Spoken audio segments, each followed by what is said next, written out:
Hi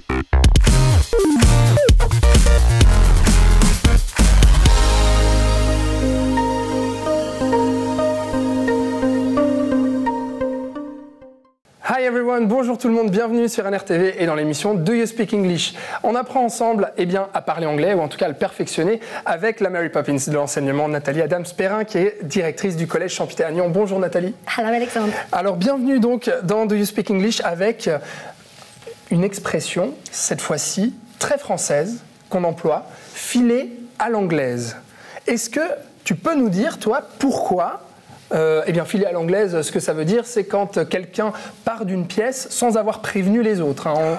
En gros, c'est ça. Hein. Voilà. Pourquoi est-ce que nous, en français, eh bien, on emploie cette expression en citant les Anglais particulièrement? Est-ce qu'il y a une manière de partir que les Anglais auraient ou pas? Alors ça, c'est une phrase qui m'interpelle. Et puis, pas plus tard que la semaine dernière, j'étais avec une petite réunion avec des personnes. Puis on s'est rendu compte, en fait, la tradition, surtout ici en Suisse et en France d'ailleurs, c'est qu'on dit au revoir à tout le monde, à chaque personne individuellement. Donc on rajoute 45 minutes sur le départ, en fait. Donc c'est un peu ça.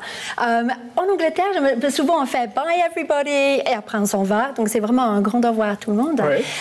Mais effectivement, cette phrase, en fait, c'est ce qui est intéressant aussi. Il paraît que filer à l'anglais, il a des racines au XVe siècle. Ouais. Je ne sais pas si tu sais un petit peu ça ou si tu as entendu parler. Oui, j'avais vu comme quoi eh bien, certains Anglais étaient connotés comme des voleurs, quelque chose comme ça, et du coup qui partaient avec... Non, c'est pas ça l'origine? Alors, ça dépend où on a fait la recherche, on est bien d'accord, hein, si on a cherché en anglais ou en français.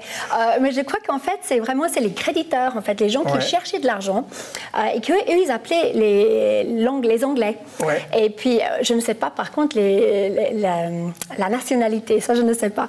Et donc, les gens, quand ils les voyaient arriver, qui clairement ne voulaient pas payer leurs dettes, mais ils partaient vite fait, sans dire quoi que ce soit. Ouais. Donc, on a cette expression filer à l'anglais. Ouais. Voilà. Et ce qui est très drôle, alors, c'est que si on doit traduire filer à l'anglaise en anglais, eh bien, la traduction littérale qu'on trouve sur Internet, ce serait take French leave. Donc, en fait, partir à la française. Ben oui. Donc, du coup, les Français pointent du doigt les Anglais et les Anglais pointent du doigt les Français. Pourquoi? Exact. Alors ça, je ne peux pas répondre, malheureusement. Ouais. Moi, je trouve, voilà, take French leave, moi, je n'ai jamais utilisé cette phrase de ma vie. Mais en fait, ce qui est super intéressant, dans toutes les autres langues, enfin, beaucoup d'autres langues, ça existe également.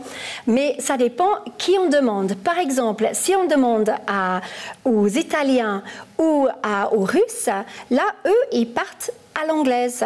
D'accord. Et si on demande aux Allemands ou aux Espagnols, eux, ils partent à la française. À la française. Voilà. Donc en fait, ça dépend à qui on demande. Des stéréotypes et des clichés en fonction des nationalités et des pays. Alors une chose est sûre, que c'est soit les Français ou les Anglais qui partent comme ça.